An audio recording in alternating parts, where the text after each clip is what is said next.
তুমি এবার মুখ কালাই তাড়াইছে কেন? কি হয়েছে তোমার? আমার মনে অনেক দুঃখ, অনেক কষ্ট। যে কষ্টের কথা কাউকে বলতে পারতেছি না।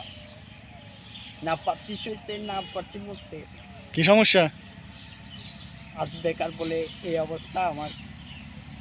বেকারের জন্য বাসায় রাখতে যাচ্ছে না পরিবারের লোকেরা। এখন আপনি আমাকে একটা সলিউশন দেন, কি করা যায়? কি করা যায়?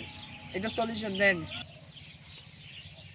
মানুষ তো পড়ালেখার পড়া এমনি বেকার থাকে, কোনো সমস্যা নাই।